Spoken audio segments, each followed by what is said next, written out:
태양은 지구와 가장 가까운 항성인 동시에 태양계의 전체 질량의 99.8%를 차지하고 있는 거대한 별입니다. 지구와 비교해보자면 반지름으로만 109배 정도 크고요. 질량으로는 지구보다 33만 배 정도 더 무겁죠. 그렇다면 만약 지구가 태양처럼 거대한 크기를 가지게 된다면 태양계에는 어떤 일이 일어나게 될까요?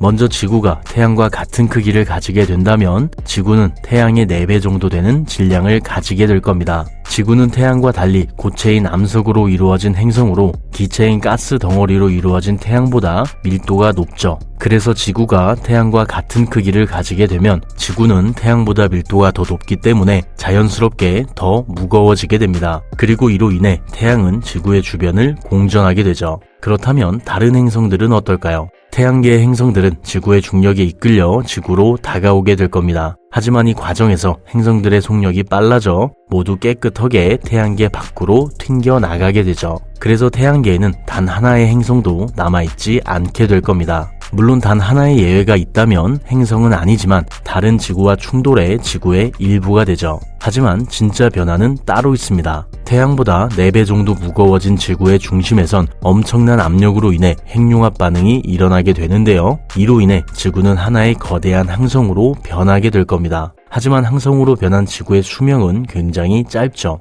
항성은 대부분 수소로 이루어져 있으며 이 수소를 이용해 빛을 내는데요. 지구의 경우 수소의 양이 항성보다 훨씬 더 적기 때문에 오랫동안 핵융합 반응을 일으킬 수 없습니다. 또 수소의 양이 적어 지구는 태양보다 질량이 4배나 무거워도 초신성 폭발을 일으키지 못하고 행성상 성운으로 진화하게 되죠. 행성상 성운은 태양보다 질량이 작거나 비슷한 별의 마지막 단계를 말합니다. 이 단계에 들어선 별은 더 이상 핵융합 반응을 일으키지 못하게 되어 중심핵을 감싸고 있던 가스들을 붙잡아둘 힘이 부족해지죠. 그래서 자신을 이루고 있던 물질들을 모두 우주 공간으로 흩뿌리게 됩니다. 이렇게 흩뿌려진 물질들이 바로 행성상 성운이죠. 그리고 지구가 행성상 성운으로 변하면서 흩뿌린 물질들은 태양에 흡수되어 태양의 질량을 아주 쬐끔 높여주게 될 겁니다. 그렇다면 이 이후 지구는 어떻게 될까요? 행성상 성운이 된 지구의 중심에서는 남은 찌꺼기들이 다시 중력에 이끌려 수축하게 되는데요. 이 수축으로 인해 백색 외성이 만들어지게 됩니다.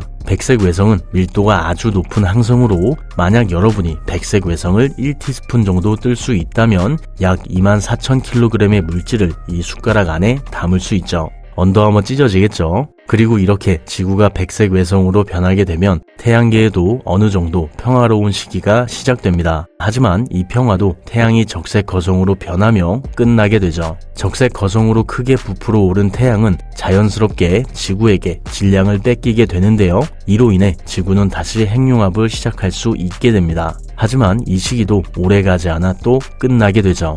백색 외성이 가질 수 있는 질량에는 사실 어떤 한계가 존재합니다. 이 한계를 찬드라세카르 한계라고 부르는데요. 항성들은 중심에서 핵융합 반응이 일어나므로 중심의 중력이 강하더라도 핵융합 반응으로 생긴 청력이 중력 붕괴를 막아줍니다. 하지만 백색 외성의 경우 중심에서 핵융합 반응이 일어나지 않기 때문에 질량이 늘어나게 되면 중력으로 인해 급속도로 붕괴하게 되죠. 단순하게 초신성 폭발이 일어나게 되는 겁니다. 이는 백색 외성이 된 지구에도 똑같이 적용되죠. 그래서 지구는 초신성 폭발을 일으키게 되고 이 폭발력으로 인해 태양은 태양계에서 영원히 사라지게 됩니다. 그리고 초신성 폭발이 일어날 때 이 초신성의 중심은 계속해서 중력에 의해 뭉쳐지므로 지구는 중성자별이 되어 홀로 태양계에 남게 되죠. 이 모습이 바로 지구가 태양과 같은 크기를 가지게 되었을 때 태양계가 가지게 되는 최종적인 모습입니다. 정리를 조금 해보자면 지구가 태양과 같은 크기를 가지게 된다면 지구는 태양보다 4배는 무거운 질량을 가지는 항성으로 변하게 될 것이고 이로 인해 태양계의 모든 행성은 태양계 밖으로 튕겨 나가게 될 겁니다. 그리고 항성이 된 지구는 행성상 성운을 거쳐 백색 외성으로까지 변하게 되는데요. 여기서 끝나지 않고 백색 외성이 된 지구는 시간이 흘러 태양이 적색 거성으로 진화함에 따라 태양의 질량을 빼앗아 마지막으로 초신성 폭발을 일으키게 될 겁니다. 이 과정에서 태양은 초신성에 의해 파괴되므로 태양계에는 중성자별이 된 지구만이 외롭게 남게 되죠. 영상 봐주셔서 감사합니다. 구독과 좋아요, 알림 설정 잊지 마시고요. 오늘 하루도 꿈꾸고 일하느라고 정말 고생 많았습니다. 늘 하는 말이지만 잘 버텨줘서 정말 고마워요. 그럼 내일도 조금 더 행복한 하루 되길 바래요. 윤맨